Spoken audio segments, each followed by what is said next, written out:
All right, good afternoon, everyone. Thanks for joining us for today's Wednesday webinar with NDPA. My name is Adam Ketchmarchi, and I am the Executive Director of the National Drowning Prevention Alliance. We are so lucky to be joined today by two, and I will call them somewhat in-house experts on marketing and social media. We're joined by Kent Nelson with Councilman Hunsucker and also Laura Metro. Kent is an NDPA advisor and Laura is a NDPA board member, and both work with us on our, I see that, Kent, our marketing efforts within NDPA. Attendees, you can participate in today's webinar by using the chat and the question and answer functions at the bottom of your screen. As we go through today's discussion on social media, I will be monitoring the chat and the question and answers, and we'll try to interject as many of our attendee questions as possible. Before we get started today, I would like to take time to thank our sponsors, D&D Technologies. D&D, as many of you know, has been a longtime supporter of NDPA. We thank them for not only their sponsorship, but their partnership over the years as well. And as a reminder, all of our previous webinars are available for free viewing at ndpa.org/webinars. And if you can believe it, this is our 10th webinar, so it's a little milestone for NDPA, so we'll celebrate this one. Like I said, just so lucky to be joined by these panelists today. So before we get into our discussion, for attendees, we're not going to do a presentation today. We're going to do a full discussion on social media and drowning prevention. So before we get into that discussion, I'd like to take time to introduce both Ken and Laura and let them tell you a little bit about themselves and their background and expertise. So Ken, I'll start with you. If you could tell our audience a little bit about yourself and your expertise. Hi, thanks for having me. As Adam said, my name is Kent Nelson, and I am the digital marketing specialist for Councilman Hunsucker. And I literally grew up in the aquatics industry. My family is fairly well known around aquatics and especially around the drowning prevention community. I have coached for many years in swimming, taught, done everything you can possibly do, pretty much from every level of competitive swimming all the way up. So it's my pleasure to be here and share some of our knowledge on social media and how it can help you out. Awesome. Thanks, Kent. And you just had the moment. I remember the reporter a few months ago that got pretty viral on social media. You almost had your own moment like that. Yeah, I know. That was my son coming out from his schoolwork. I love it. Well, thank you, Ken. And Laura, welcome. Could you share a little bit about your background with the audience? Oh, Laura, you are muted, Laura. We can't hear you. Can you hear me now? There you go. All right. We can. Hi, I'm Laura Metro.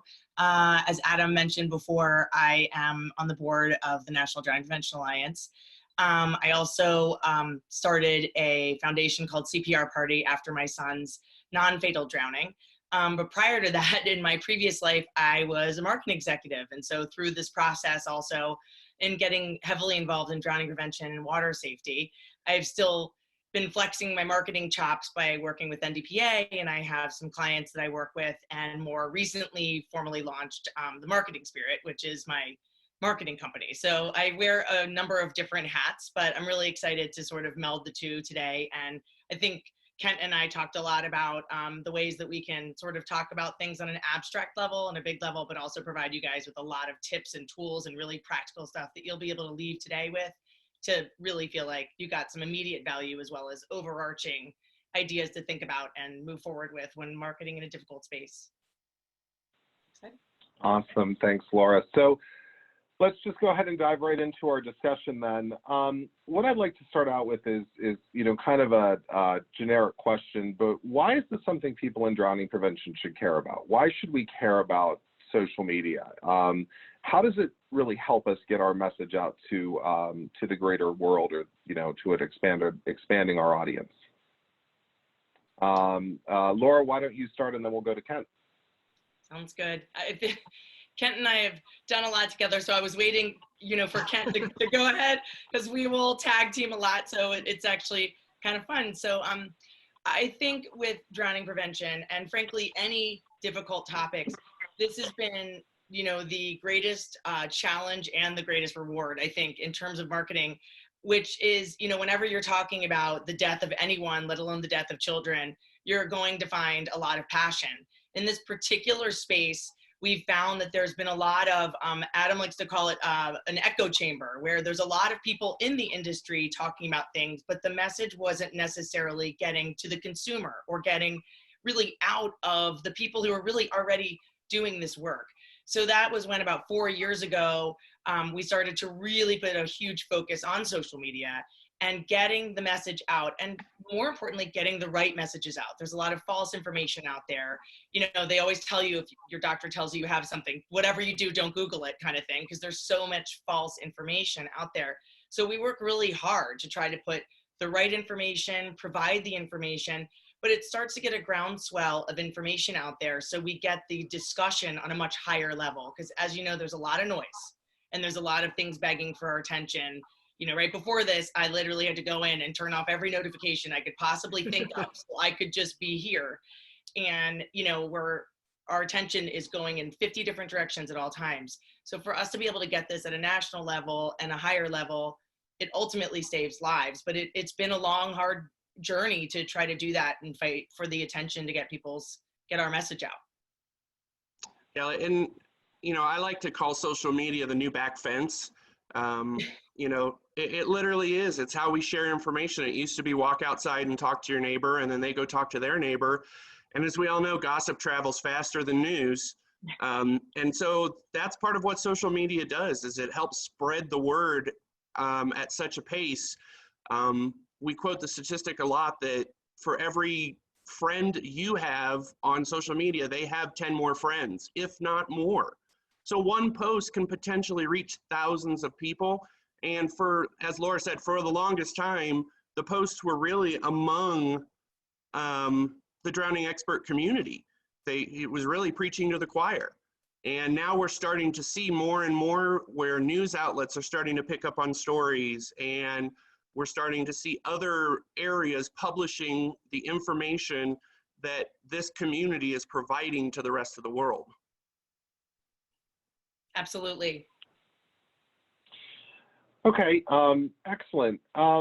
So drowning is obviously a difficult subject. It's difficult just in some conversations, but I think we're going to tackle a little bit later in our conversation, really how do you get through, controversial issues on social media and what you need to be aware of. But to start off, what suggestions do you have for our audience when dealing with difficult subject matter on social media? Kent, do you want me to go? I'll go with the emotional, and then maybe, I know we both have pretty similar ideas of how to handle when it hits your page. So, as I explained, I don't know who's on this webinar. So as I explained earlier, my son, when he was 3, almost died by drowning. He was in a coma for 2 days and woke to make literally nothing short of a miraculous recovery. So this is what thrust me into this space and has put me very closely involved with many families that have lost children. We have a group that we formed called Families United to Prevent Drowning. And through that group, actually, we all come together for one cause, but we all have varying professional backgrounds prior to this happening to us. And there's a few people in that group actually that do have branding and marketing experience also. So through this process that we've been really putting this information out there for the NDPA, we've run into some snags, because it's such a fine line. When you are marketing this, you do not want people to come to your Facebook page. I think we all are familiar. I do it whenever the dog commercials come on and it's the puppy mills. And I mean, my family will literally go like, la, la, la, la, la. I mean, we will literally shut ourselves off from. Nobody likes to listen to Sarah McLachlan anymore. No, it's, and it's because it hurts too much. So we have to find a way that we can hook people. Again, we're talking about fighting for attention. But there's been times when we've posted certain pictures or things, and I've had a friend text me and say, hey, that picture triggered me. And we've gone and we've removed it. I think if you're being sensitive and you recognize what you're trying to do, and you're always looking for that balance. You know you need to hook. That's the way it goes. How are people going to get involved? You got to tug at the emotional heartstrings. That's it. However, you can't do it so much so that you're scaring them so much that they don't want to hear your message anymore. So it's really a matter of having respect, and you know, really at the end of the day, you've got to be listening to your clients, your customers, your followers, everyone who's your likes, the people who are engaging. You have to be listening to them, because they will tell you if they are upset about something, I assure you. And you know what? A lot of times they'll tell you when they think it's a great post or a great thing. It's really important to look at that and measure that and be sensitive to that, because these messages are important, but they are hard to hear. And if you make it too funny, that can be insulting and kitschy and not right, the wrong voice. But if you make it too serious all the time, it's really not something that somebody wants to engage with. So it's finding a very good mix here. And then lastly, Ken, I'll get to you. It's also getting to know, who are your followers? Who are the people that are there? What do they need? What are their pain points?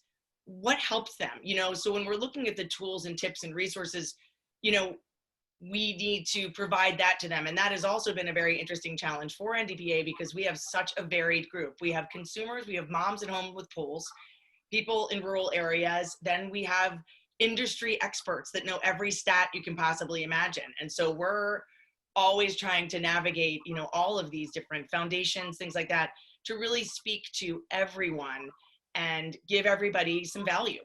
You know, that's really, I think, we're trying to do, while being extremely respectful of the subject matter and understanding that this is real.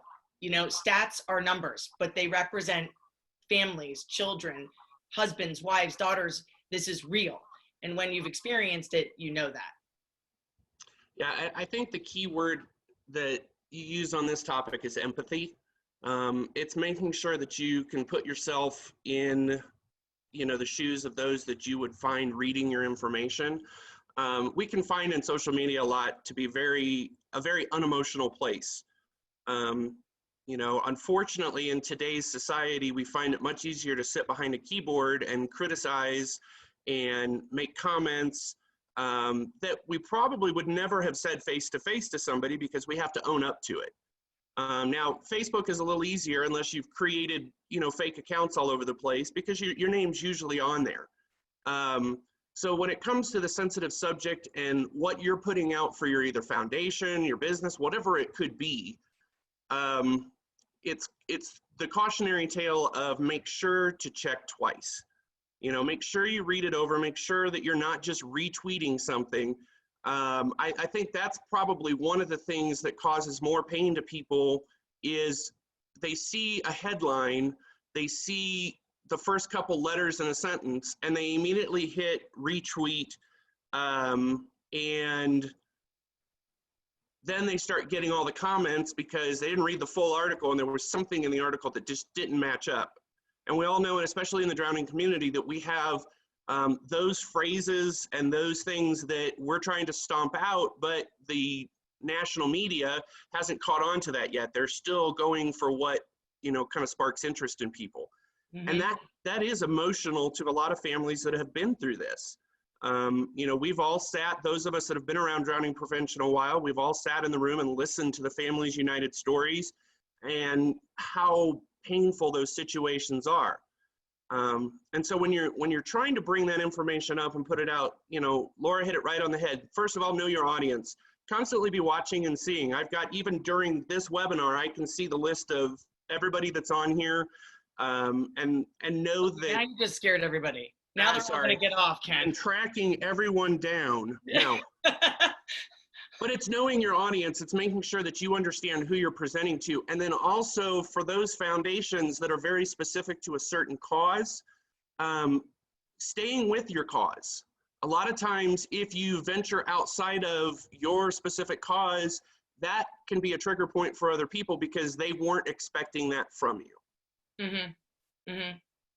And, you know, I'm going to just follow up with like a quick, you know, Kent and I and Adam have had to deal specifically with, how do you deal with, let's say, you post something and somebody makes a comment that's maybe not so nice, or very opinionated or whatever it may be? Or how about if it's an industry expert and their comment is correct? You know, sometimes we have to put out information that is not necessarily really specific.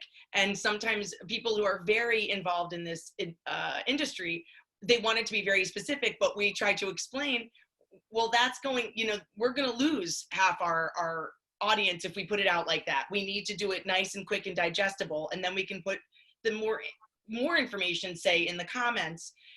But when there is something that is there, I think Kent can agree that we always respond publicly. Number one, you always respond. You don't just let it hang out there and ghost it. You don't just delete it, okay?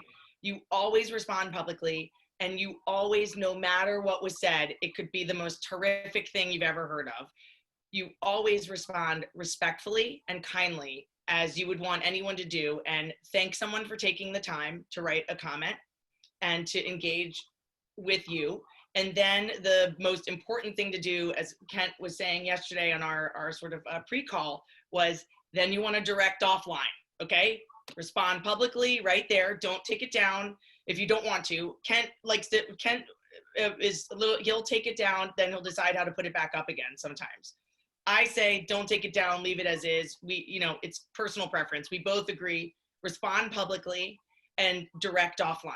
You know, we'd like to have more of a conversation with you. Can you please private message us? Or can you please email us here? Or whatever it is, direct offline. If they want to continue, you can tell there's people who are actually making a comment because they feel passionately or do that, or someone who just wants to start a fight, okay? Yeah. If they continue to engage with you after that, then you can let it go. Just do not respond. You've directed them offline, and that's it. You know, and then you can also go to your community standards, which we're going to talk about later on in this call. But you can go to you can cite your community standards and sort of give them a little reminder of how this is how we operate on this page, and go from there. Excellent. You know, Laura, I think you brought up a really interesting point. You know, you and I have talked about this ad nauseum over the years, is the echo chamber, right? That it's one thing for us, you know, I've seen us post things, you know, both NDPA or even, you know, on our personal pages about drowning prevention, and every single person who comments or interacts with it is a member of the drowning prevention or water safety community. And if the goal is to get that messaging out to create further awareness with people who are outside of our community, you know, there's some good things we can do on social media, and then there are some things that is just keeping the message within our community. So I think I would say there's probably a psychology at play here when, you know, you're trying to figure out and hone that message. So I want to dive a little bit deeper into that, into, you know, kind of what suggestions, you know, do you have for honing your message? Because I think it's harder than, you know, what you think. You know, I'm going to, you know, Laura and I go back and forth on this all the time. We've worked on this together for years, and I am not good at my own social media, so I'm not one to be considered an expert on this, but Laura has provided me more expertise, and Kent, you as well, over the years. And, you know, I was in a meeting at my university this week, and we were talking about, you know, creating things for social media. And I said, well, do we have a plan for what our messaging is going to be? You know, what are we trying to deliver to our audience? And everyone just stared at me like I had three heads. And I go, you can just throw a bunch of stuff up on social media, but that doesn't mean it's achieving your goal. So I want to dive into that, you know, a little bit deeper. What is the best tone to strike in your social media? And I think, Kent, you alluded to, you know, knowing your audience. Yeah, you definitely, that's sort of the starting point, jumping off point, is to know your audience. And you know, the psychology behind crafting a message kind of has two parts to it.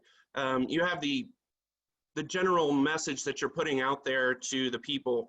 Obviously, you have to strike the right tone. You have to know how to write it. There are plenty of apps online that you can go to that will help you with tonnage and will help you with proper grammatics, everything like that. Nothing worse than reading a great post halfway down and realizing that autocorrect had, you know, changed words around. Yeah. And we all go through that. We all, you know, as much as we can check something over. The other thing I like to suggest, especially when it comes to this point, is don't be a single source for things. You know, have somebody else there to back you up. Have your posts previewed before you ever put them out. That way, you know, what you're looking at and your eyes are on and you're so proud of, you know, suddenly realizing that you got the E and the I backwards in every there, you know, you just didn't see it. Your eyes didn't capture it. And that does change the tone and the psychology of the message, because it pulls people out of that, what we call in drama as a suspension of disbelief. You know, I have to pull myself in emotionally into what I'm reading. And then when I see this, it pulls you right back out. It's just like having a film flub. You're suddenly not involved in the movie anymore. And so we have to be careful of that. The second part to the psychology of it is a little more practical, and something that a lot of people don't even think about is that if I put something out there to the world and I want the world to see it, then I have to go to the godfathers of the internet, which is Google. I have to make sure that they can read what I'm writing correctly so that they can spread it around and not, you know, mark me as a toxic site. Yep. I think, and just for anybody who's on or listening now or later, we are going to put together a folder of sorts that's going to have some downloadable resources for you guys, like that could have like an SEO checklist or have some things, so we're not getting sort of really into the weeds here. We're going to get into some of these things, but don't worry, you don't have to furiously take, you know, notes left and right. We are going to provide you guys with some real good, basic, and solid things that Kent and I and Adam have honed over the years for you guys to have. So keep that in mind. We'll be providing that later on this week. But to go back, I think for me, it can get very easy to get bogged down in how many times do I post a week? How do I post a week? What do I do with this? What do I do with that? You know, I was thinking when Kent was sharing too, that on Twitter, the grammar doesn't mean as much, you know, because Twitter is like this, you know, and it's so, but on Facebook, when you have much more time and your messages are crafted and they're longer, it means a lot. Now your picture or the artistic nature of your picture on Facebook doesn't mean as much. Instagram means a lot more, the artistic nature of your pictures or how they're going. So what I would suggest, number one, is to pick one platform that you want to master. You know, maybe the other ones you just kind of, you know, maybe you're sharing some general news or things like that just to keep some traffic going, but pick one. And what's the one that you pick? Where your people are. How do you do that? You have to find out who your people are. You know, you have to start looking and seeing who is listening to me, or who do I think is my ideal customer, client, donor, you know, who is this person? And you put a name to her. Her name is Laura. She is, you know, in her mid 40s. She has 2 kids. She lives, you know, you make a story to her or him, and you decide, you know, who is this person? And then you write to them, you know, and that's kind of the basics of finding that persona. But you want to look, like Kent said, in your Google Analytics. They'll tell you who's listening to you and who's talking to you. It will tell you exactly where they are, what their hobbies are, what their ages are. It'll tell you all of these things. So when you're doing that and you're looking at, you know, being in that silo, it's important that you don't get too overwhelmed and you go to the number one thing. And we're talking here about, we most likely have people that are interested in water safety and drowning prevention. Get to the heart of the matter. Get to why you're doing this. Why is this important to you? Why is it important? Even if you're selling widgets, what value is that widget bringing to the person? How is it making their life better?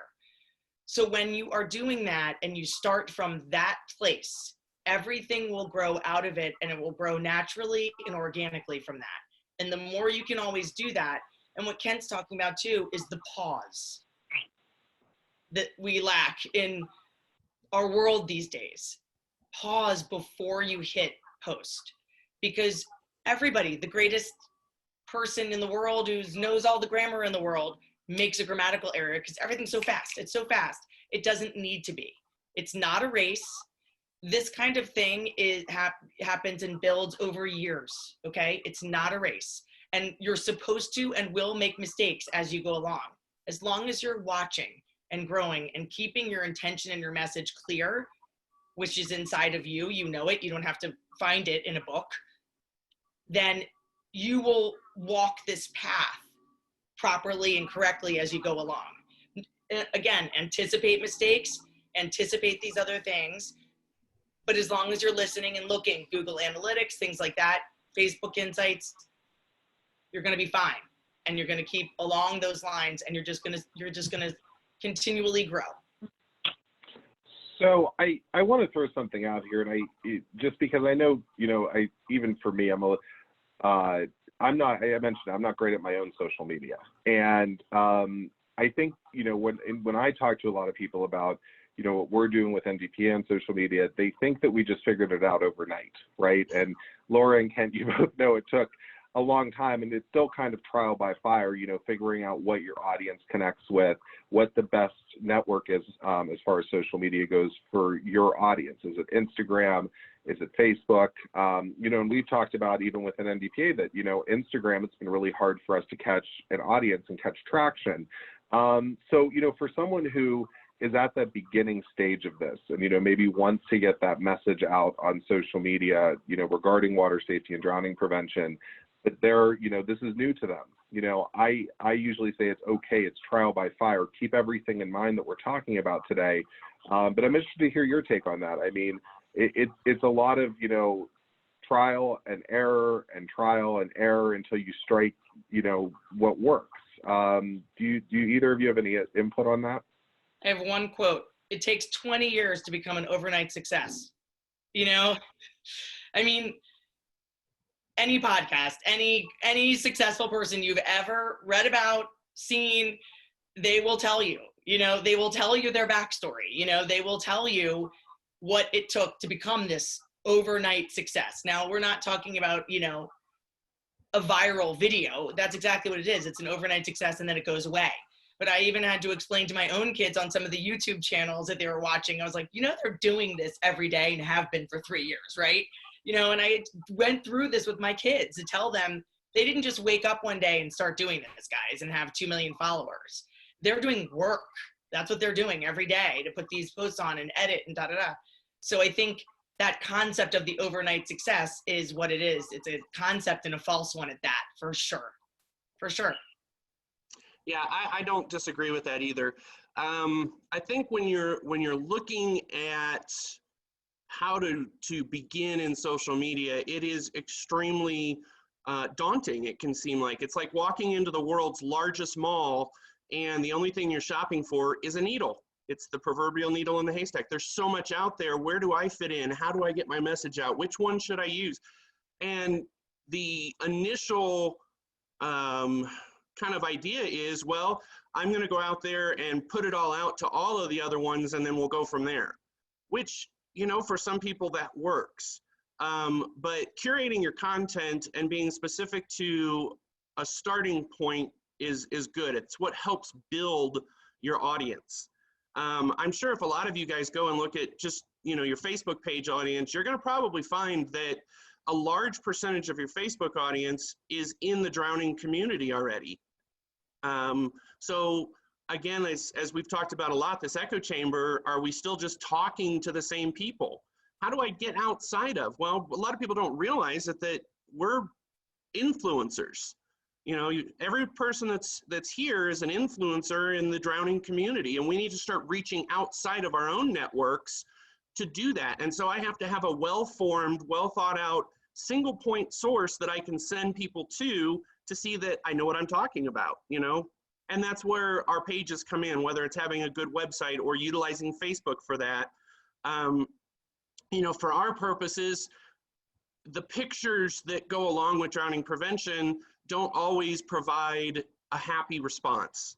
And so that's where Instagram can be a problem. But if you're good at doing graphics and creating things like that, then having an Instagram following is huge. Obviously, if you don't do anything with videos, YouTube is not the place for you. But if you do happen to be somebody that likes to shoot, and I watch the drowning world very closely, and I've seen a number of foundations now starting to use live stream for all of their events. And I think it's amazing. I think that's one of the things that we showed at the NDPA conference is you don't have to have, hundreds of thousands of dollars in equipment to be able to go live. You just have to have your phone. Yes. And so you have a built-in media platform right there in front of you. And what I encourage people to start doing is building that single platform. And then when you're ready to expand to the next one, whether it's LinkedIn or Twitter, you know, make sure that you promote it on your first platform, whether it was Facebook or whatever, so that then you're moving your audience from one platform to the next and then beginning to grow that audience over there. It works a lot better that way. The other thing I will say is that, you know, look for a social media management platform. There's tons of them out there, Hootsuite and SEMrush, and just tons of different names that you can think of that everybody likes to use. But the nice thing is that if I do have more than one channel, I'm not out there posting 3 different times and potentially making a mistake between Facebook and Twitter. I can post it in one spot and blast it out to all the different sites all at once. Except you have to vary it. Yes, and so you have to vary them. Yeah. Yes, make sure that your tonnage and everything is correct for that. Obviously, you know, limited characters on Twitter and so on and so forth. But then the last part of that I would say is start reaching out to your local media. When you see them post an article on drowning that may happen or a drowning prevention thing that's going on in your area, comment on it. Get on there and talk about your knowledge of drowning prevention and how important it is. Become the influencer for that. I see a lot of our NDPA warriors out there who are always on the news, and they're because they've become the influencer in their community. So I think that's the important thing is that we're not just putting together social media to have a voice and to put, you know, great articles out. We're doing it because we want to influence society. We want to say that this is a problem and this is how we're working to fix it. You know, I would add to that, Kent, and they're all extremely, again, I'll tell you guys that we will provide a sheet that with, you know, these social media management software ideas and thoughts. It was funny because I was just going to go to the topic of budget and you went right there. Sure, if you have $100,000 a month to spend on, you know, your Facebook ads, you're going to get your message out there. But something interesting that we've found over the past, you know, number of years is that not always does money equal engagement. Okay, getting your message out there and getting eyeballs is one thing. Getting anybody to care about it is a totally different story. Mm-hmm. So a lot of times what we've seen is that a lot of our messaging was getting engagement up out the wazoo, which was what I would tell people is social media gold. This was organic engagement. So this was non-paid people just engaging with us. That's the dream. You want somebody that wants to be on your page, wants to be talking with you, wants to be conversing with you. But like Ken said too, when you have some budget, even a few dollars a day, you can possibly put a Facebook ad out or boost a post. See how that works for you. You know, if you even want to put a little bit of money behind it, $5, you know, something like that. Play with that a little bit. You know, we're not talking big money here. But as your budget grows, if it does, you do need to be strategic about how your budget grows. But, you know, we'll get into that through your different platforms, the ones that your audience is more on. And as Ken said, when you go to a new platform, do not forget the first platform. That is your bread and butter. You know, you've mastered this platform. It's a well-oiled machine, but you're going to keep nurturing that relationship because that is really the beginning. And you definitely want to grow and learn. And then, you know, we can get in later into, you know, some of those ideas. And also in the downloads, we'll provide resources like Fiverr and Hootsuite, all these different tools that Ken and I use. And lastly, I think you were saying about, you know, making sure that you are continuing to master the channel you've got and making sure that you are talking to the people that you want to talk to and that they want you to talk to them. So again, we're going to probably keep hammering this home that you need to look at all the social media platforms have analytics backgrounds and they're all super easy to read and use. It's not complicated. But you'll be able to see which posts really got a lot of engagement, which ones didn't. But you don't need a lot of money to do this. You don't need, you know, there are free tools. There's a lot of ways to get started. But if you do have a little bit of money even to lend to it, that's when you can start sort of adding to that mix. So don't feel like you have to do all of this all at once. Just start. If you never start, you can't do anything. So just start and go from there. That's really the big piece. And obviously watch Councilman Hunsaker's page, watch NDPA, watch our pages, you know, watch what we're posting, watch what we're doing, copy it. That's the point. You're not supposed to plagiarize it, but take what works, you know, move that along, use that, share our images, but know certain etiquette. That's another big thing. Social media is inherently social. Like you said, Kent, like Ken said, it's the new backyard fence. It actually is social. It's about building relationships between people and brands and people and foundations and people. So keep that in mind when you're operating on social media. If you're going to share somebody's post or somebody's graphics, tag them, give them the credit, then write your post and your original idea.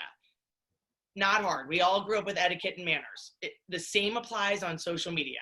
And that is how you will make friends. Imagine you share something from somebody and they'd go, wow, this person shared my information, like your page, you know, and then pause to continue to remember that. So I want to interject this, and I know, Laura, you especially could probably talk on this subject for a 3-day course. What I'm going to move this to, and this actually ties into an attendee question that was submitted. What's the process for developing a strategic marketing plan for social media? And is it necessary that everyone do this? I know drowning prevention is obviously a difficult topic, and having that plan, I think, can help impact what we do on social media and getting that message out, because you're giving it a little bit more forethought. But, you know, an attendee just submitted a question, wondering how we can get more people from the public health sector engaged in this conversation. And I think that really speaks to one of our unique challenges in drowning prevention is we're not just a single market. You know, we are the families impacted by drowning, the physicians, the public health officials, first responders, lifeguards, aquatics directors. I mean, we involve so many different people from so many different backgrounds. Can a plan help us with that? Or what's your take on, should people be going through that process of creating that social marketing plan? Do you care to tell them about the 2-day torture I put you through, or no? I've blacked it out, but I spent a few days with Laura over the past few years going through some interesting marketing experiences. And I am not anyone with a marketing background. I've learned as I go, and it's been extremely valuable. But Laura sat me down in a room and was asking me questions about our brand voice and who we are and our audiences. And it was an amazing exercise at the end, because it really made me stop and think about who we are as an organization and the messages we're trying to deliver to our audiences. Torture. I think that, and I'm going to let Kent really take this one, but I think that depending on, just like the different stages of a customer life cycle or a sales cycle, you have your infancy, you have, you go into maturity. I think it's the same thing with marketing. I think if you're just starting out, having some massive 30-page strategic marketing plan or strategic social media plan is not necessary. Find a one-pager, which we can provide you, that helps you just start to hone in these things. Again, I mean, we're really, don't mean to burst the bubbles here, but for very, very good marketing, very good message development, it takes time and it takes trial and error and looking and seeing, but that's okay.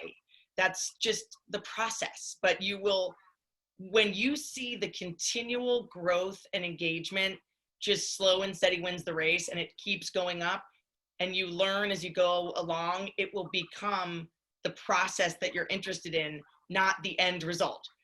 Again, quote, going viral isn't a thing.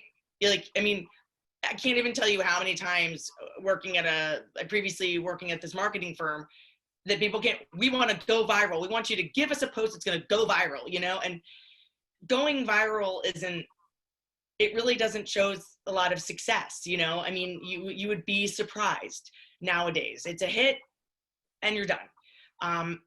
But for me, I would say scale, yes. Do you need direction and focus and that? Yes, you need to take a minute, maybe more, to do that. If you have money to hire somebody to help you do some of that, That will speed it along and guarantee that you'll get a little bit more of a concrete result. But there are a lot of tools out there for you to do, and I would scale it based on the maturity of your marketing. Don't make it too hard on yourself. Just start with something easy so you can start to have the conversations. Yeah, I would say the first thing I would do, and this is usually when I need to know something, I go to the godfather of the internet. I go to Google. Start there. That's how we all start. We start looking up, strategic plans and how it works. I will tell you, when it comes to strategic planning for social media, it is not the same as strategic planning for a corporation or Right. for a foundation or anything like that. Social media is, social media's strategic plan is trying to nail Jello to the wall. Every time you put a nail in, it's going to slide down a little bit more, and it's going to move over here, and it's going to do this. Just as you think you've got the hang of it, it's going to change directions. Yes. And God help you when you start to really get into it and realize that every couple months, Facebook changes their algorithms, and now you have to figure out how your posts are getting to where. So I think that's a huge thing. But when it comes to, the idea of how strategically social media is going to fit in, it really now matches up with the idea of a large corporation having a PR firm. Correct. You're becoming your own PR firm and putting that information out there. Now, when we start to talk about strategic plans, the other thing we have to look at, and we use the term either silos or markets, where do you want to fit in? If you go to Facebook, over 500,000 people show interest in swimming.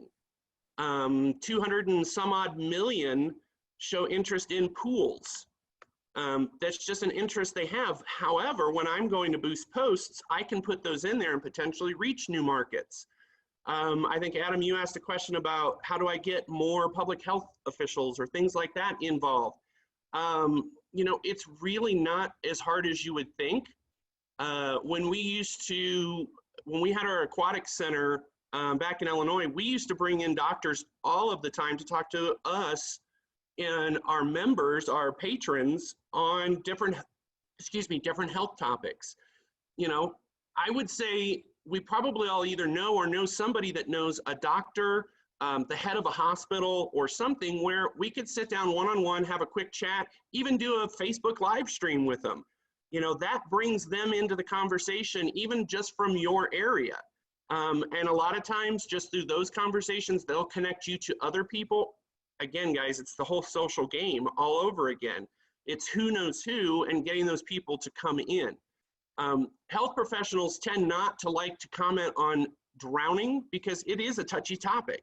There are so many different areas that are involved in drowning that a lot of times health officials especially, don't want to be quoted.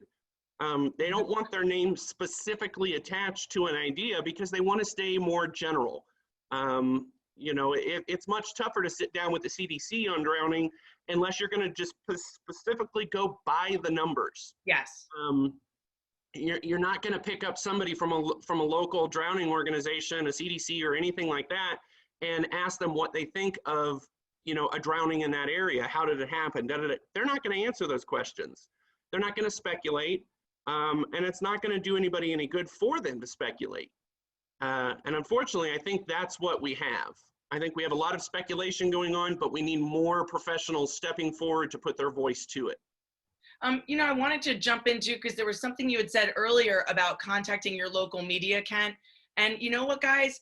You should be contacting your local media now.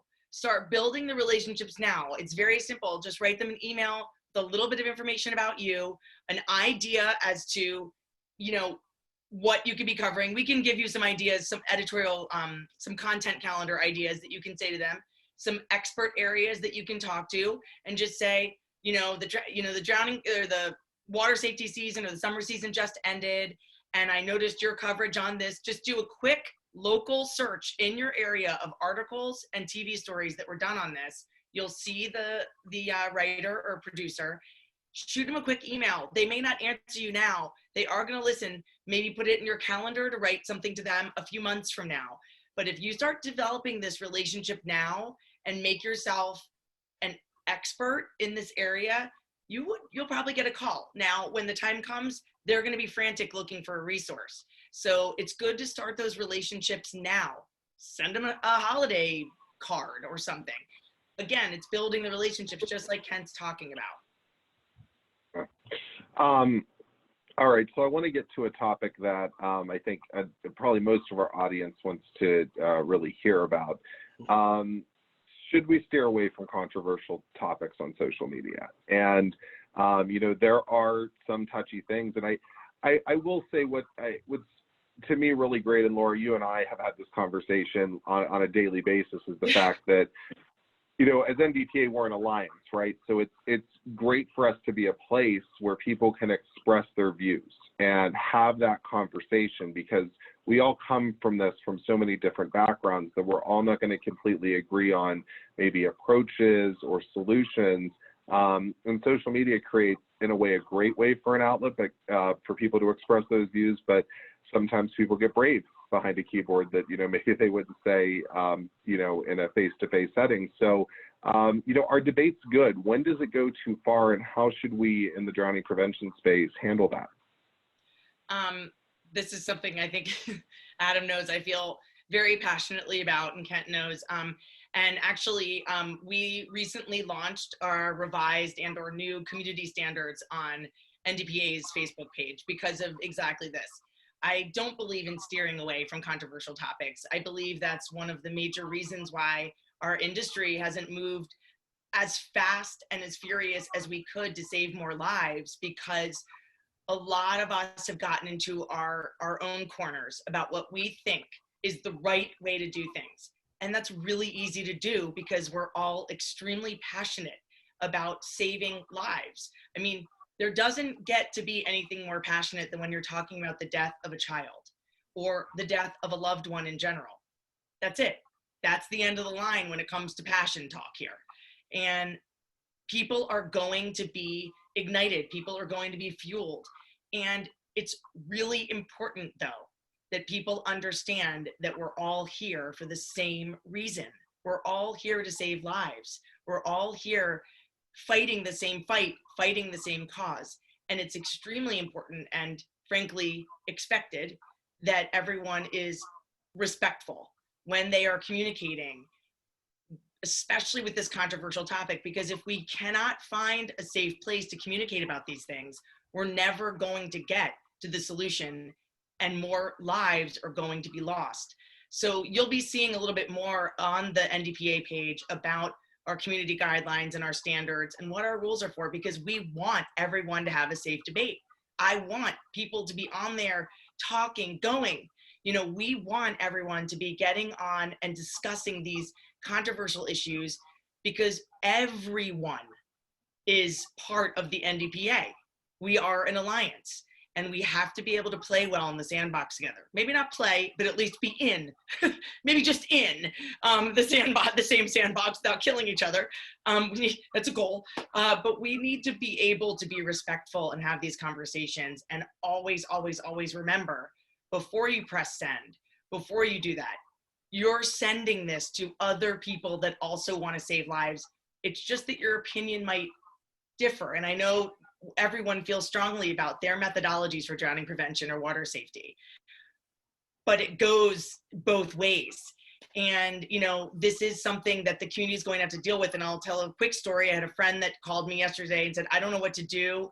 I was teaching, she was teaching basically a 2-year-old to float on the back in a public pool, and another mother who was in a different set of lessons wrote the aquatics director of that pool and said that the lesson that my friend was teaching was abusive. It was traumatic, even though the mother was sitting right there with her other 2 kids and had done this. So she called me, and one of the things I suggested was to the upper management, I said, don't bury this. Drowning prevention and water safety is becoming more and more and more of a mainstream topic. So you may have somebody today calling you about hearing and seeing a child cry while they're on their, trying to learn to go on their back. But then tomorrow you're gonna have somebody else call you because they're angry that the lessons over here were using flotation devices. So you need to figure out how you're gonna manage the different people and the different methodologies, and to understand that at the end of the day, if we're providing all the information we can, it is up to the parents to make that choice for their child based on their budget, based on the availability in their area, based on their child's temperament, all the different factors. And we, as the professionals, have to put the information out there so they can make educated choices through this process. But again, and I will end it with this saying that, but we have to show the appropriate and expected respect to everyone working in this space, because we're all trying to do the right thing. And we have to respect each other's opinions and have a place to be able to discuss it so we can keep moving forward in the industry and not shut down and go to our separate corners. I'm off my soapbox. Yeah, so controversy is controversy. It's always going to be out there, and whoever you ask, you're going to find their definition of controversial is different. You know, it used to be in our society that we would read something in the paper that we didn't agree with, we'd put the paper down, and that would be the end of it. Now, we have given society the means to comment on everything and to have their opinions, right or wrong, you know, voiced. And it can create even more controversy than you had expected. I recently posted a meme in another forum that I'm part of. It wasn't meant to be funny. It was a quote that talked about, you know, working with kids and coaching and things like that. I didn't think much of it until I got up the next day and noticed that there were over 300 comments on it. And some of them were good. Some of them took the quote completely wrong. I had no way of knowing that. I looked at it from the perspective that I looked at it as. And I think that's one of the things that creates the most controversy is simple misunderstandings. So when you are posting those controversial topics, one, be clear. Try and clear the topic up as much as you can from an unbiased perspective. Two, show both sides of the story. I know that it is tough sometimes, especially when you're passionate about something, to only talk about your feelings and or your view of the situation. But point counterpoint a lot of times helps, because then people don't feel like you're attacking them. They feel like you're giving a true newsworthy article, and I think we've lost that a lot in our society today. The other thing I will say about, you know, controversial stuff on the internet, and this comes from a marketing perspective, has nothing to do with drowning prevention, is sometimes controversy is good. Sometimes, depending on what the controversy is, it may lend more ears and get more exposure. Now, am I saying go out there and write every article to be controversial and see how many times you can end up on Fox News? No, that's not what I'm saying. What I'm saying is just don't be afraid to put your controversial opinions out there, because most likely there's other people that feel the same way you do. Just be respectful of the people that don't feel the same way you do. Don't tell them that their opinions are not validated or they're not right. And then finally, the only other thing I will kind of harp on, and Laura touches on this a lot, is your community standards.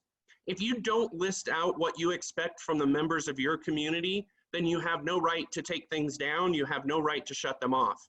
If you have clearly laid out your community standards as to what is acceptable in your community, then you have every right to take posts down or act according to your community standards. If you go against those community standards on your own, then you might as well just shut down your social media altogether, because you're not going to be a reliable source anymore. Well said. So we have an attendee question come in that, Laura, I'm interested to hear your take on.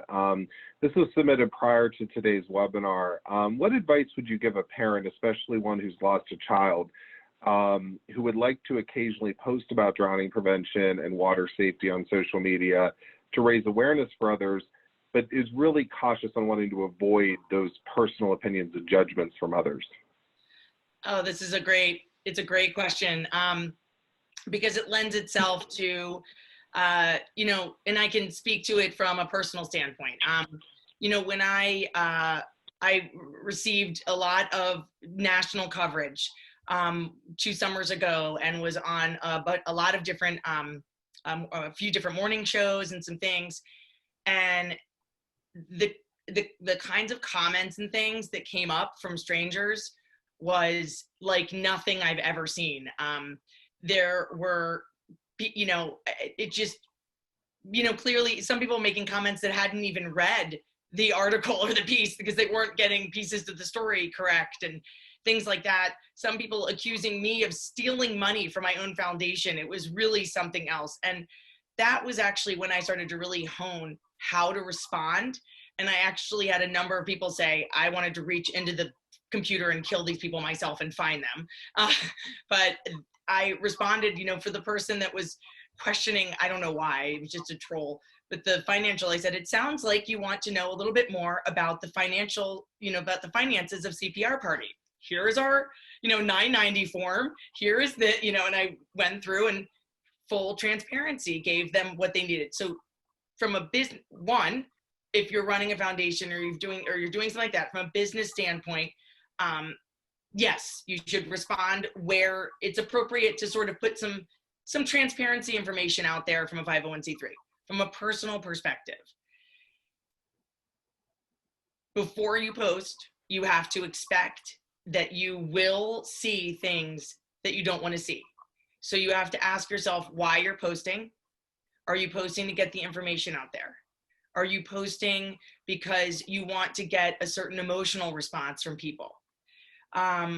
What is it that makes you want to post? And number one, once you're true to that, it doesn't really matter what the commentary is after that. But the other piece being, you know, when you want to get active in a space, you will also, as we've talked about from a, you know, business standpoint, a community standpoint, you will be able to see, I heard something recently that really stuck with me, and it was love your family and friends, but choose your peers. So, you know, the people around you may not always be the people that are going to support you through this process. They may not know how. They may not have any idea how you're feeling. They may be related to you and have, who knows, there's so many different things. But that is where a community like NDPA can be a great place to get active, get involved in the solution, if that's how you choose to go through your grief, or that's how you choose to go through your trauma. But it is very important that you cultivate what is coming at you in your social media. So I did a very deliberate process where I actually went through all of my social media. Many of them now offer the option to kind of unfollow people. You don't have to unfriend people, but you don't necessarily have to see what they have to say all the time. I made sure that I wasn't seeing a lot of news or things like that I didn't want to see. You know, I like to try to follow brands and people and associations that are putting stuff out there that either helps me or makes me think or guides me or inspires me. I don't need to be assaulted every day by negativity or whatever it is. But when you put yourself out there, expect that you will see that negativity come back to you. But first, like Kent and I have kind of talked about throughout this whole time, pause, check your post, check your motivation for posting it. And once you've got that down, whatever happens after that is not really the point, right? Because you really want to put that out there.